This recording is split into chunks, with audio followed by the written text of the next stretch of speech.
When you look at this, these right here are exclusive photos on Newsline. The moments that Republican Georgia State Senator Colton Moore was inside the Fulton County Jail. Yes, he was put to jail. This is the same jail where President Trump was booked in 2023. And now he was arrested, shoved to the floor for just trying to enter the House chamber for Governor Brian Kemp's State of the State address. And now he himself was charged with willful obstruction of law enforcement officers. That's a misdemeanor. You're looking at the citation here. He was treated in the hospital after the ordeal. Georgia State Senator Colton Moore joins us now with an exclusive interview to discuss his court appearance and also maybe some legal remedies he has. Good to see you, Mr. Moore. I appreciate your time. No, thanks for having me on to discuss this issue. So a lot of people think you, because you're outspoken against Fulton County DA Fani Willis and, potential issues with collusion and President Trump's lawfare, that you were actually banned last March from the chamber. You had made some comments about the late House Speaker David Ralston. Okay, but you are elected and you just wanted to go in. Isn't that part of your duty? And why were you blocked so physically there yesterday? Absolutely. It was completely lawless and unconstitutional what we saw yesterday in the Georgia Capitol. It's the first time in the history of our state that this has ever taken place. I have a constitutional obligation to attend a joint session of the legislature. That's where the Senate and the House come together for what was going to be the State of the State address. And ultimately, the Speaker of the House violated the Constitution. He has a ministerial duty to uphold. And the person that you see throwing me down right there, that's the Speaker of the House's attorney. Okay, so you have 18 state troopers who witnessed the Speaker's attorney assault a sitting senator attempting to do his constitutional duty, but yet I get arrested for obstruction. And the Constitution clearly says that you cannot arrest a legislator for a misdemeanor during session. If that's the case, every time the governor disagreed with a legislator, they could just have them arrested and they would never be able to do their job.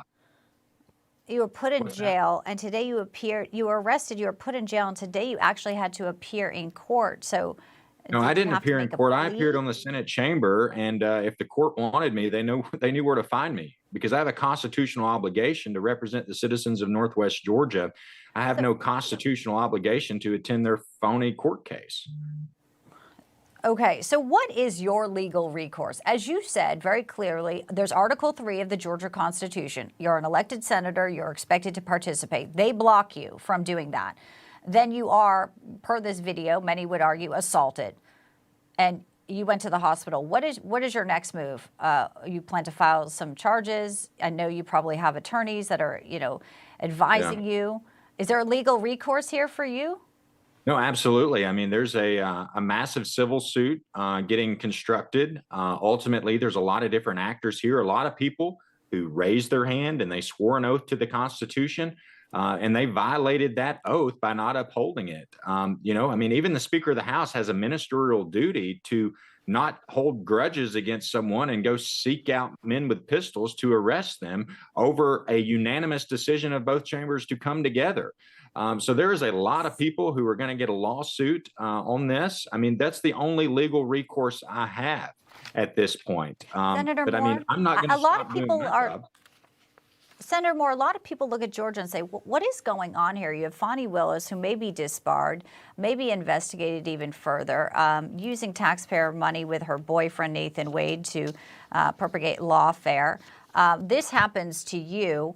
Your comments about House Speaker David Ralston, isn't he somewhat of an unsavory character? Weren't there also some people who wanted to oust him for what they say were his support of pedophiles? Absolutely. I mean, this man was using a law that he created for himself to basically take on child molesters and all of these terrible people and use his power as the Speaker of the House to permanently delay their cases. I mean, we learned about this when there was a 14-year-old rape victim who had become terminally ill, and at like 19, and her case had never went to trial. And turns out that speaker had had thousands of case delays. So when you start calling out this type of corruption here in the state of Georgia, I mean, ultimately, I'm fighting the Georgia mafia, and they'll send out their attorneys and they'll tackle a sitting state senator. I mean, it's mighty corrupt. It's an absolute embarrassment for the state of Georgia. And I certainly hope the new Trump administration will go to digging in, and our new attorney general, Pam Bodie, can start looking into some of this.